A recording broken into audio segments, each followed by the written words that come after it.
The Broncos roster is down to 53, and whether the team likes it or not, they are in their Super Bowl window. We'll explain why as we go deep.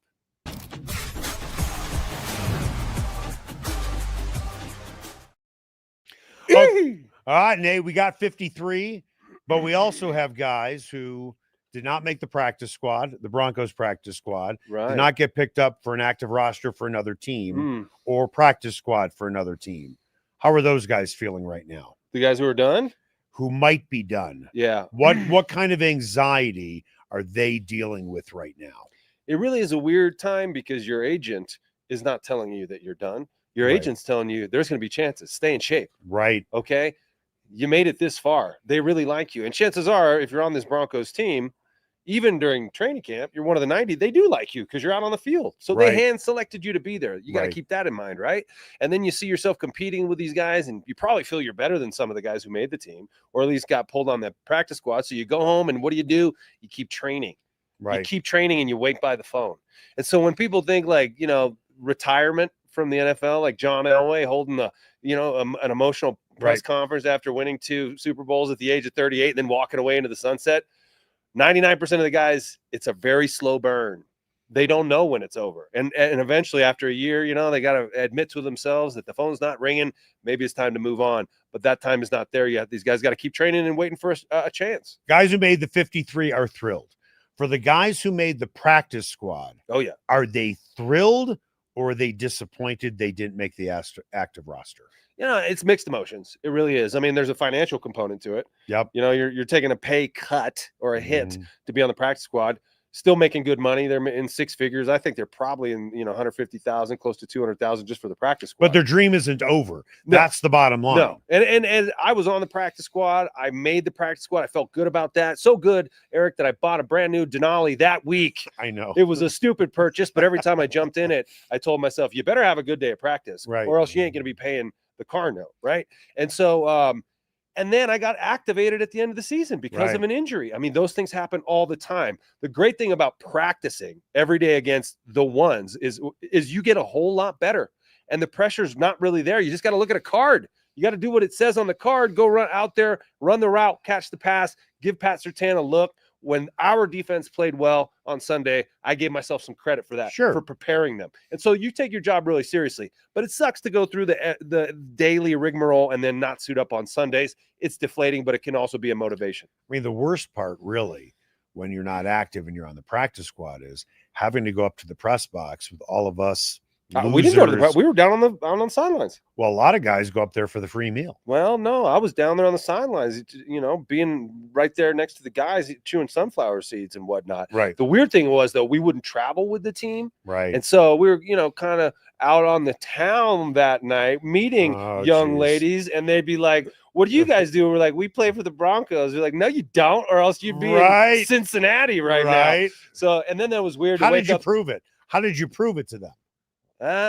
You don't want to know, Eric. Yes, I do. You don't want to know. I do want to know. How did you prove it to them that you were a member of the Broncos as you were out Saturday night, knowing the game was, let's just say, in Miami the next day? If you don't believe me, then this relationship isn't off to a good start, Eric.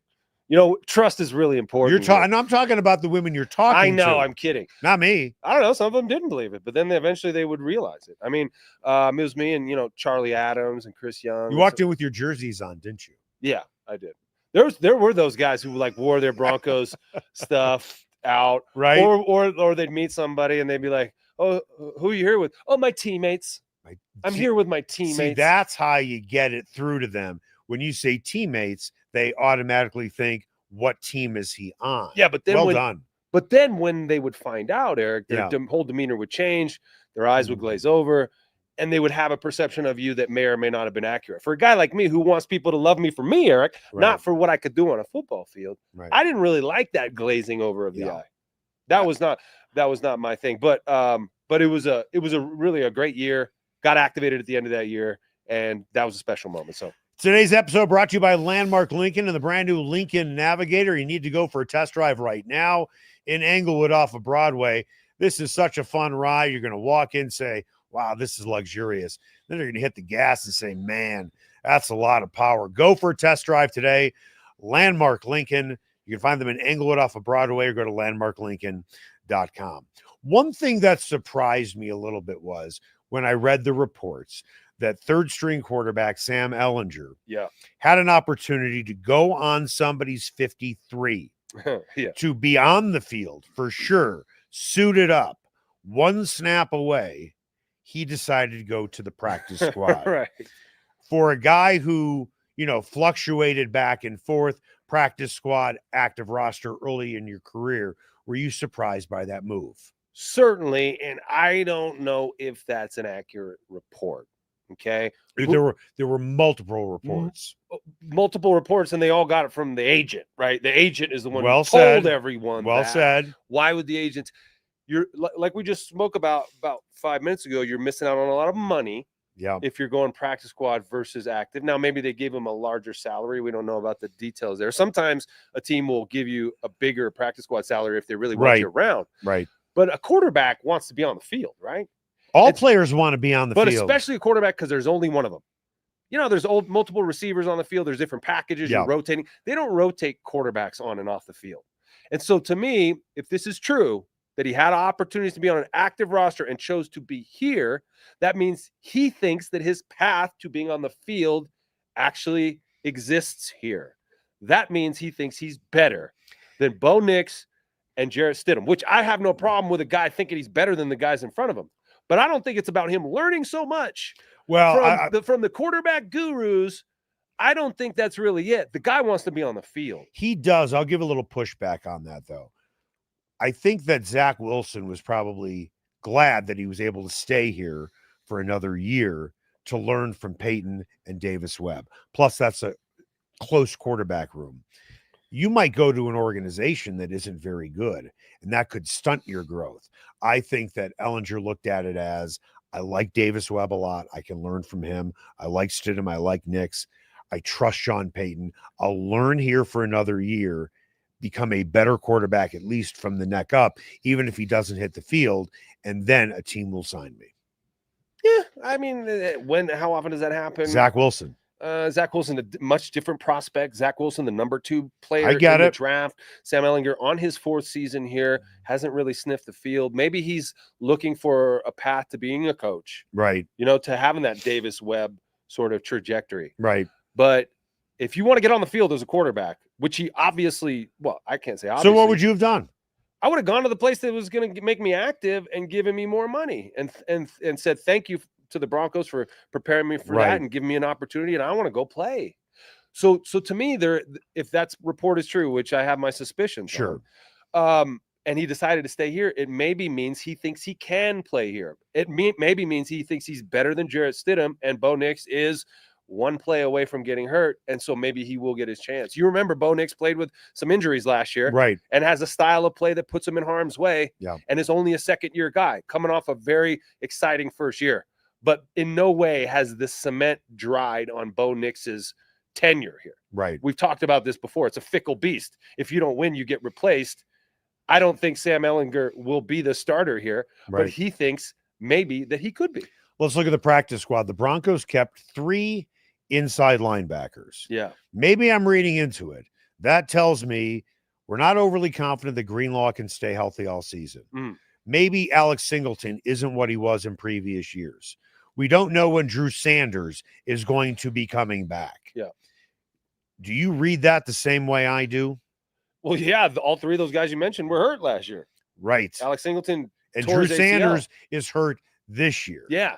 So is it we're not totally confident that they can stay healthy? Well, I mean, you want some reserves in case. I mean, you like their talent, the guys who are there now or on the active roster. You love their talent, but if they can't stay healthy, you need some guys ready to go. And guys on your own practice squad are better than guys on the street because they're in those meetings. They know what you're trying to accomplish. They know the system. Right. They're in the routine. You don't have to go outside and teach a guy what you're doing. He's ready to go. Plus, you have 16 dudes now on the practice squad.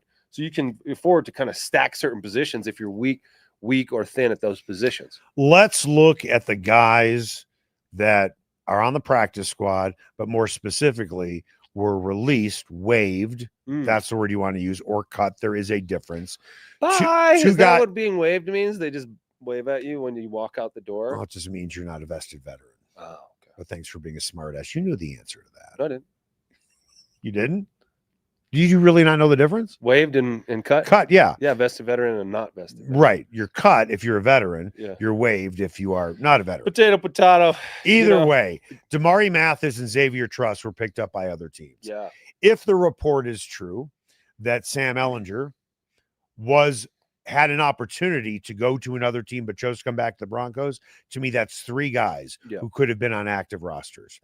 To put this into perspective, which is crazy, in the previous 5 years, they've only had 2 guys that have been put on active rosters combined. This year, you can make the case it was 3. You know, sometimes the media gets criticized. I'll give you an area where the media would get criticized. We all fawned over Jeremy Crawshaw as a punter in practice. He hasn't looked so good in games. But one thing the media was consistent about during OTAs and mini camps and training camp was this team is deep, and they're going to have some guys where other teams have interest. And I believe that has proven out to be true. And that is the combination between Payton and Payton, who have literally built this team. Yeah, Brandon Jones talked about it. He's never been on a team this deep. When the second, third string guys go in, there's no drop-off. There's no drop-off. Right. And I don't think he's just giving lip service there, because the teams I was on, that was always the imperative. There cannot be a drop-off when you go in for the guy in front of you. It just has to be that way. The margin of error is too thin. And so the difference between the best guy on the roster and the worst guy has to not be very big, right? And I think this team, George Paton, Sean Payton, Greg Penner, have done a great job in building that. But it's not just about the guys. It's about the system that allows them to flourish. Right. And so, 2 years ago, PFF, or as I call them, try that again. Because they don't know what they're looking at. Yeah. Had this as the worst roster in the league. Yeah. Now they got them at 7th. Right. It's all the same dudes, Eric. Right. So what's changed? Well, they have found themselves in a system that allows them to thrive. They've found themselves around coaches that know what they're doing, know how to put them in positions to be successful. And so they're reaching their potential as athletes. And not all pro athletes get to do that. A lot of guys flounder in crappy programs. And maybe Sam Ehlinger was part of his thought process. Right. When I look at what George Paton did before Sean Payton arrived, people will point to, and rightfully so, he hired Nathaniel Hackett. Okay. We got Russell Wilson. Russell Wilson, y'all. Hey, Sierra's over there. Hey, Sierra, I love your music. Huh? Right. Can we go out sometime? Maybe have a couple. That's what he was like. Right. So it is George that brought in Nathaniel Hackett. Did not work out. Right. No reasonable person outside of Seattle would have argued bringing Russell Wilson to Denver was a bad idea, generally speaking. But both of those were big swings and misses. Yeah. And those are your 2 most important decisions as a GM, head coach and quarterback. Yeah. He whiffed on both, then gave Randy Gregory a huge deal as well. He made a lot of mistakes early in his tenure. Right. But let's not ignore what he did in the draft. Rarely is a GM going to hit on 2 guys in a draft. It's rare. And in one draft, when you look at guys, what's your definition of hit on? Become starter. Okay. Starter. Yes, I would agree. I don't think you get 3 or 4 starters out of every draft. No, not everyone. I think that's rare. Yeah. But what he did do was he drafted Surtain, Miners, and Cooper all in the same draft, all impact players. Yeah. I think when it comes to spotting talent in the draft, I think that George is more than pretty good. Oh, yeah. He is like peanut butter, right? And when Sean came in, he was the perfect complement of jelly to him. What flavor of jelly relative raspberry? To raspberry jelly. Raspberry. Only raspberry. Well, only for me. You're a raspberry jelly guy. Absolutely. Wow. You're not into strawberry. Not into grape, peach, blackberry. No, not peach. Peach is really good if you mix it with something that has a bite to it, like a gorgonzola cheese. Oh, wow. Not that What about an apricot? Apricot jam. It's an apricot. Oh, is that how you say it? No, East Coasters say apricot. And they also say Nevada. And you know where I'm from, right? Yeah. Where I grew up. Chicago. So how do you say it? Apricot? No, the city. Chicago. Right. You say it like Chicagoans would say. I purposely say Chicago so people don't know, hey, I'm from Chicago. I'm from the south side of Chicago, down by Pulaski and Cicero near Midway Airport. We're going to go get a pizza over at Connie's. Yeah. Because I like the Bears and I like Mike Ditka. But I digress. The combination of the two has turned out so far to be genius, right? Yeah. I mean, and it just shows you how important that collaboration is, because George Paton is not a different guy than he was when Hackett was here. Just Hackett was he was not the jelly to the peanut butter. He was like peanut butter and ketchup, right. And that wouldn't be a good sandwich, would it? Well, what kind of bread are you putting it on? Pumpernickel. I'll take a pass. That's what Hackett's team was. It was peanut butter and ketchup on pumpernickel, and no one knew what to make of it, right? Right. And so George Paton wasn't used to dealing with a coach as radical as Nathaniel Hackett. Hackett had all these ideas about how he wanted to change the game and change the schedule and change the play. And no, football has tenets and foundational pillars that work no matter what, and you can't cut those corners. You can't cheat that. Right. And he tried to, and it bit him. George Paton is married now to Sean Payton in a way that has been very productive for this team. What those two guys have shown, I think there are two levels of how good you are as a GM, let's say head coach combination, if you're collaborating together. They've gotten straight A's right now on how they put together a team with a quarterback on a rookie deal. We will find out how good they are when they have a quarterback who is not on a rookie deal, right? Yeah. Because if Bo Nix was not on a rookie deal, he's in his second year. I don't know if Benito's coming back. I don't know if Zach Allen's coming back. Yeah. I don't know if Cortland Sutton's coming back. I don't know if they bring in Greenlaw. I don't know if they bring in Hufanga. Yeah. But what they have shown is when they have the money, they have spent it wisely. Yeah. They have. And, are they still paying Russell a little bit this year? So 30-something this year? Wait till next year when that's off the books. Off the books. And it's funny because when Russell first got here, and I was having some conversations on the air with some really smart analysts in town, and I said, there's a chance Russell doesn't work out. And then he's gone in 2 years. And they're like, no, there's no chance. There's no chance. There's no chance. Right. There's always a chance that the guy you think is going to work out doesn't. And what's most important, and what I've loved about the Penners, is that the winning is the most important thing, and they're willing to eat any cost to make that happen. If they're on the wrong track, they're going to eat it and steer themselves out of the ditch and get back on the road, even if it costs them some money, right? And that's what they did with Russell. And now they have a team set up to, at least in Sean Payton's words, compete for a Super Bowl now. You just brought up the Penners. You played under Pat Bowlen. Yeah. And Pat Bowlen was a great owner, family atmosphere, truly cared about guys. Yeah. I'm going to tell you a story that you may or may not know that should tell you exactly what Pat Bowlen was about. So Carl Mecklenburg is a mutual friend of ours. Carl told me a story where he played all 7 positions in the front 7 during his career, the only player in NFL history to do that. And he was slated at the beginning of the season to, I believe, be an outside linebacker to get sacks. Well, somebody got injured on the inside and he had to move to the inside, and there was no way he was going to get that bonus for sacks. No way. But Carl said, instead of saying, well, I got a bonus here, I would like to stay out here, he said, I'll be a team player and I'll move inside. Season's over, and he didn't reach those sacks.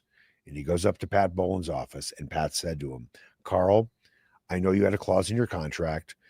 X number of sacks gets you a bonus. But because you took one for the team and moved inside, even though you didn't reach that sack total, I am going to give you that bonus anyway. I don't know many owners that would do that.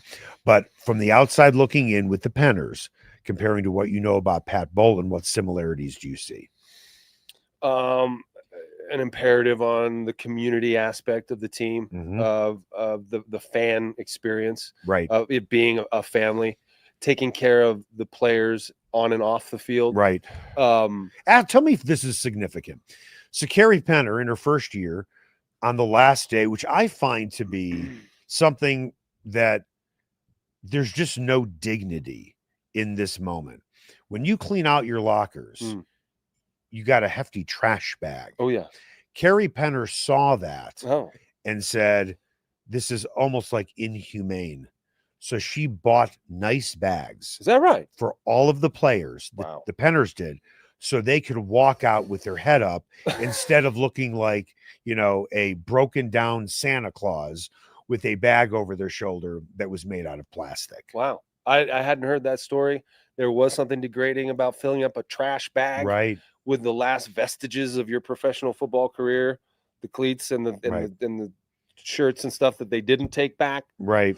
Then you get to walk out with those over your shoulder like Santa Claus. I think that's pretty forward thinking of her, pretty compassionate. Not a lot of owners have compassion in those moments. Another thing that this ownership does that Pat Bowlen did was give the head coach everything they ask for to make sure that these players can play at a high level. And that's off the field. That's the training table. That's the food. That's the travel. It's all got to be first class. Well, that came from Shanahan. And Shanahan got it in San Francisco. Yes. His 3 years that he spent as the OC there, he watched how that sausage was made. They had won 4 Super Bowls in 9 years there when he went there, and he watched it all. Bill Walsh knew that if you want your guys to perform at their highest level on the field, you got to do everything for them off the field. That means if their family, if Uncle Bob has a ticket issue the morning of the game, you better handle that for Uncle Bob so the player doesn't have to. And when Mike accepted the job offer from Pat Bowlen, that was part of the stipulation. He said, you have to give me these things. And when Pat first offered him the job after Reeves left, he said no, because Pat wasn't ready to do that.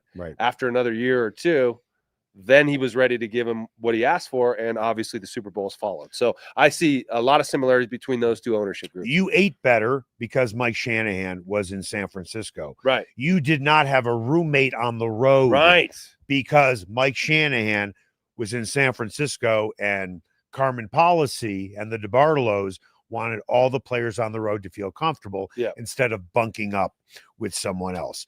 Want to tell you once again about the brand new Lincoln Navigator, a Landmark Lincoln. You got to take this thing for a ride. When you pop in the car, you're going to be like, man, this is comfortable. I like looking at this dashboard. Then you're going to hit the gas and you're going to go for a ride and say, Grandpa can't handle this thing. This isn't Grandpa's ride anymore. Lincoln is no longer for people over 70. You can drive it over 70. You just might have a heart attack. But if you're our age and you're younger, you are going to love that. And by the way, Live Moods is not included with that Lincoln that you just saw on camera. Good to know. Okay. Live is not included. Let me say that again. Go to Landmark Lincoln off of Broadway. You can find them in Englewood. Found this really interesting number or stat as I was digging into the show. When you look at the last 13 Super Bowls, 12 of the teams that played in those 13 Super Bowls had quarterbacks on rookie contracts, or those rookie contracts were extended, but they hadn't kicked in that particular season they went to the Super Bowl. Are the Broncos in their window, whether they like it or not, because of this rookie contract for Bo Nix? When you look at the history, that 12 quarterbacks played in the Super Bowl on a rookie contract. Yeah, it's the same as the Niners with Brock Purdy, right? Well, he's one of those guys. Yeah, that's what I'm saying. And he got him to the Super Bowl, but they had a bunch of high-powered, big money guys around him. Colin Kaepernick, was one of those guys. Yeah, Cam Newton, one of those guys. Yeah. Those guys never went back to the Super Bowl, and they didn't win the Super Bowl either. No, they didn't, because you're up against the guy who has been there before. Well, think about this and knows how to win. Well, I'll tell you, Mahomes and Brady are and in the last 13 years, in the last 13 Super Bowls, excluding, not even excluding last year, but I don't want to exclude last year. Over the last 13 years, Manning, Brady, and Mahomes have combined for 8 of the 13 titles. Yeah. So your rookie quarterback going up against those once guys. You got a guy who knows how to do it, you can build around him, and your team's going to be good every year because he's consistent. Those guys haven't missed a lot. They didn't miss a lot of games. They weren't hurt a lot. They're good in the pocket, get the ball out of their hands. And, Tom Brady took a team-friendly deal. Patrick Mahomes kind of team-friendly deal, right? They're trying to save some for the rest of the guys. But ideally, the best of both worlds is that Broncos are in their window now. They get there in the next couple of years. Bo Nix gets that experience and becomes one of those guys. He becomes Tom Brady. He becomes Patrick Mahomes, a guy you can build around, a guy with Super Bowl experience that's going to ice you at the end of the game and knows how to win those close ones. But a lot of work has to be done before that happens. Looking at Peyton Manning, he wasn't on a big deal when they won the Super Bowl. Yeah. I'm going to go back to the Philadelphia Eagles when Nick Foles at $1.6 million beat Tom Brady. And the reason why I say 12 quarterbacks instead of 11 is this. They had Carson Wentz. He was on a rookie deal as well. So now they have the team in theory built around Nick's, because once he gets his new contract, that roster is not going to look the same. Doesn't that say that it's lopsided, that the quarterbacks are overpaid? Isn't that what that tells you? You can absolutely make that case, because that the prospects of your team are hindered by market value of a quarterback. If he's moderately good, if he's a very good NFL quarterback, the money you're going to have to pay him lessens your chances to go to the Super Bowl. You need to, let's be honest, you need to have a great quarterback in order to compete for a Super Bowl.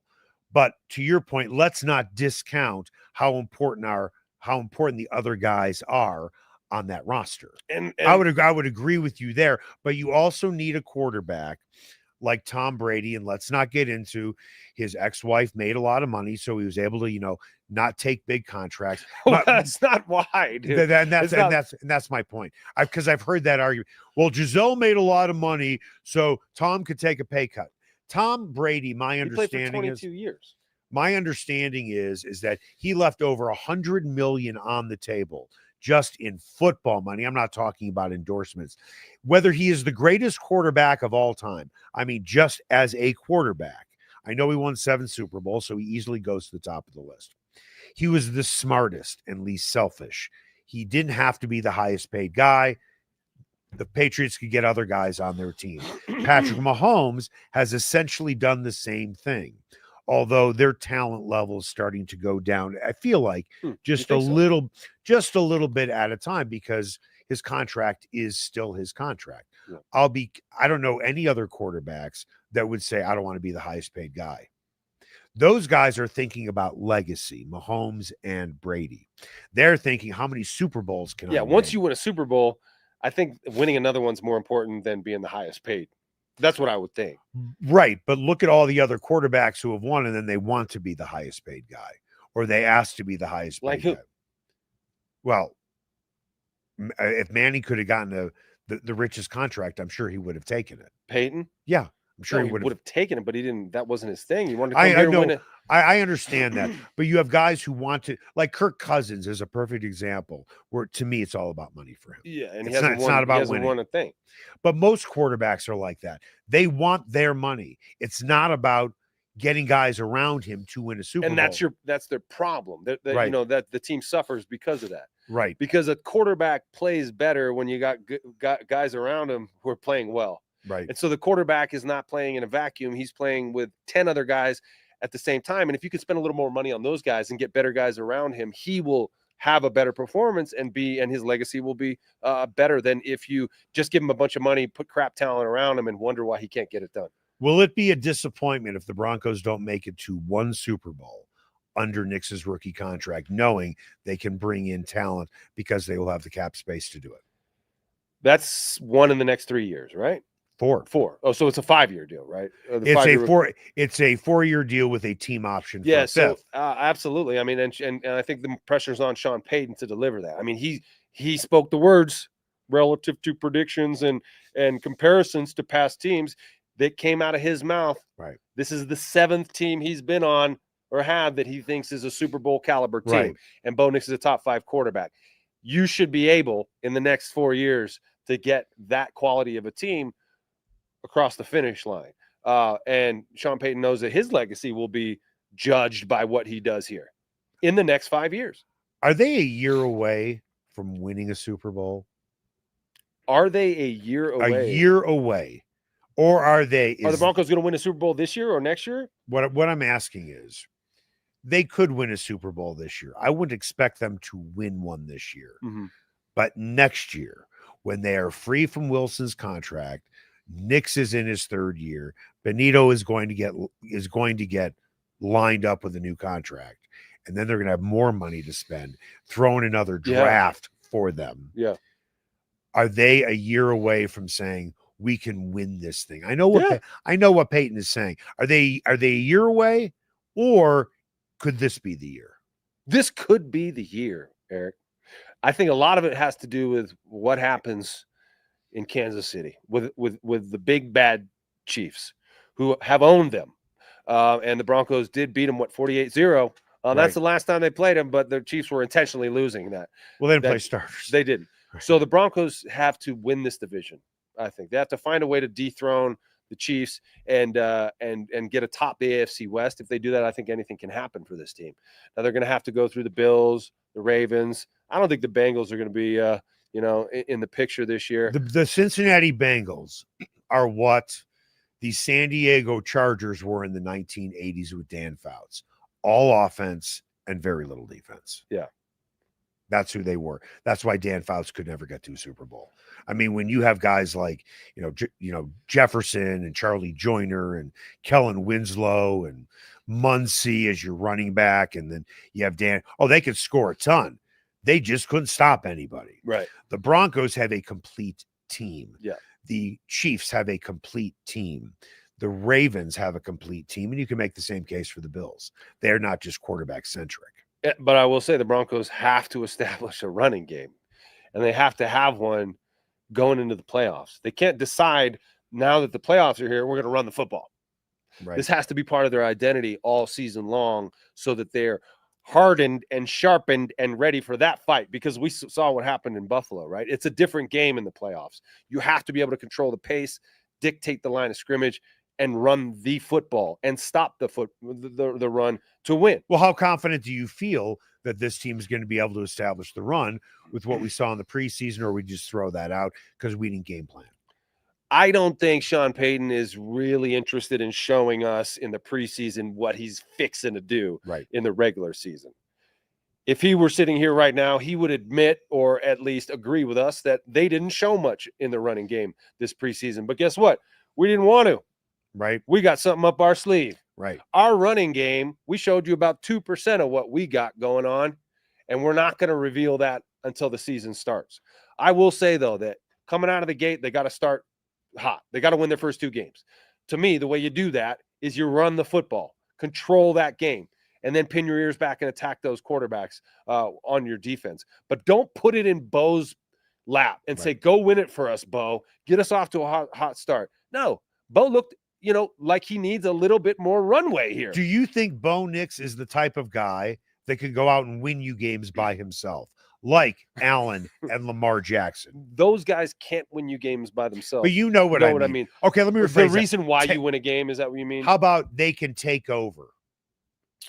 Peyton Manning could take over. Mahomes could take over. When you need him to throw, when you need I think he's on that trajectory. Again, he's young. And everyone, But I'm asking you to project out.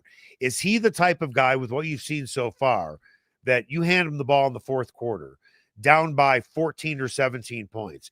Is he a guy who can get you a win? Down by 17 points in the fourth quarter. Yeah. 14, whatever it is, double digits, 10 points. Do I have faith in him? If I was in a huddle and I looked in Bo Nix's eyes, would I see a guy who I believed was going to get us across the finish line? Yes, I would. That's what makes the great quarterback. Yeah. You give him the ball. That's what made John Elway great. Whether you think he's a top 5 quarterback of all time, when you look at his stats, honestly, not crazy impressive. Then again, it was a different era. Right. John Elway threw a lot of interceptions too, but you felt confident in the fourth quarter with John Elway that he was going to pull it out for you. Yeah. And you feel the same way, and you did feel the same way about Manning, Brady, Mahomes, Josh Allen, Lamar Jackson, Joe Burrow. Yeah. Will we someday, next 2-3 years, look at Nix and say he is one of those guys too? Yes, I think so, because he has the coaching behind him. He has the confidence. He has the experience in college. And I think, he's got the arm and the athleticism and the temperament.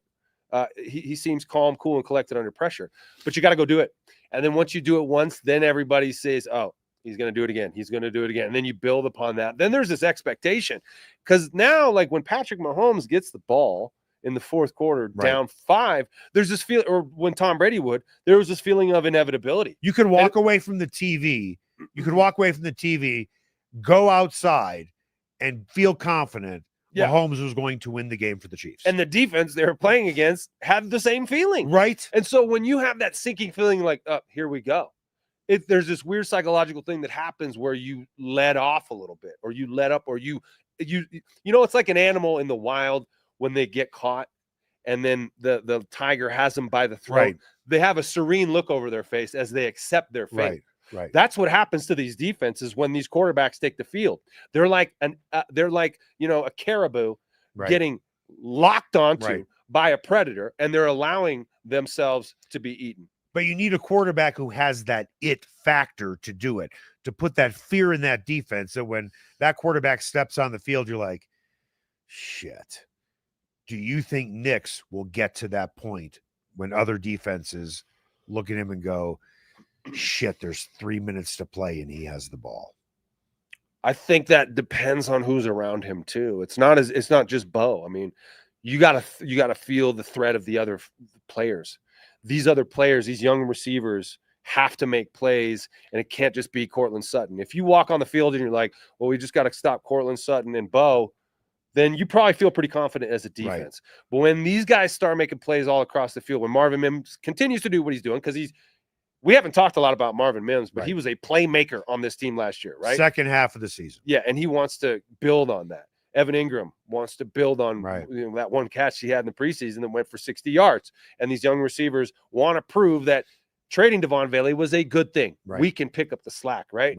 But there's a lot that has to be proven there. And Bo needs those guys to prove it to him too. So he doesn't always have to look at Courtland. If that's where it is in the final 2 minutes and he's throwing to Courtland, it's going to be easy to stop that. I don't want to go too far down a rabbit hole, but I look at Tom Brady early on in his career, and if I told you that his top 2 wide receivers were Givens and Branch, those 2 guys aren't scaring anybody. It was Tom Brady that scared them, not those 2 wide receivers. Why do you love Tom Brady so much? Well, I'll tell you why. Well, no, you have. I'm going to tell you why. You want to let me finish? I'm going to tell you why. Because I love all athletes that come from Northern California. Oh, I love Tom Brady. I love Aaron Rodgers, and I love Nate Jackson. Oh, okay, cool. See, that is like the football mecca. Like if you're born in that era, that's the trilogy during that time when the Niners were flourishing in the 80s, and that's when you grew up. Transcendent football minds, right? But like the Father, Son, Holy Ghost. Yeah, it is Brady, Rodgers, Jackson. There you got it right, Eric. No, I think that Tom Brady valued his teammates and their abilities and pumped them up and was able to look him in the eyes and say, I believe you're going to make this play. I'll give you a good example. I'm still going to make this point, but like, you never know who's going to be the guy who makes that winning catch. And the best quarterbacks empower everybody on the team to be that guy, to look at you in the eyes and say, Eric, I trust you to be the guy when the game's on the line. Not just my number 1. You might be the 4th receiver. You might be in here because that guy's hurt. But guess what? I trust you. I believe in you, and I'm going to come to you if you get this look. And then, sure enough, he throws it to you. You catch the winning touchdown. You're a hero, Eric. And that happens all the time in the league. But these quarterbacks who build that up in their teammates are the ones who find success. I will say this because it's a quote and it's a fact. Yeah. Demaryius Thomas said to me, my career would have been nothing without Peyton Manning. His words, not mine. Wes Welker's career would have been nothing. Because remember, he came from the Dolphins. Yeah. Would have been nothing without Tom Brady. I do believe, no disrespect to, unless you are a generational wide receiver or tight end, I don't know, like a Megatron. Doesn't matter who he plays with. He's going to be great. Yeah. But when you are not in that upper crust, I think quarterbacks do make you better. Oh yeah, without question. Oh, absolutely. I have no qualms with that statement. I say this with all due respect to he's not my friend. He's your good friend, Jake Plummer. Yeah. You played with Jake for years. What would your numbers have looked like if you played with Peyton Manning? I don't know, man. That's my point. Well, it's got to be. It wasn't just Jake. It wasn't just Jake. The plays that are called. It's not a knock on Jake. No. Jake is not Peyton Manning. That's my point. When you look at Demaryius Thomas and Eric Decker, what did they do with Tebow and Norton? Then what did they do with Peyton Manning? Yeah. Their numbers went way up. They look like great wide receivers, and they all got paid big money. Could you imagine if you played with one of those quarterbacks and what your numbers would look like? And then you wouldn't be sitting here with me making $7.50 an hour.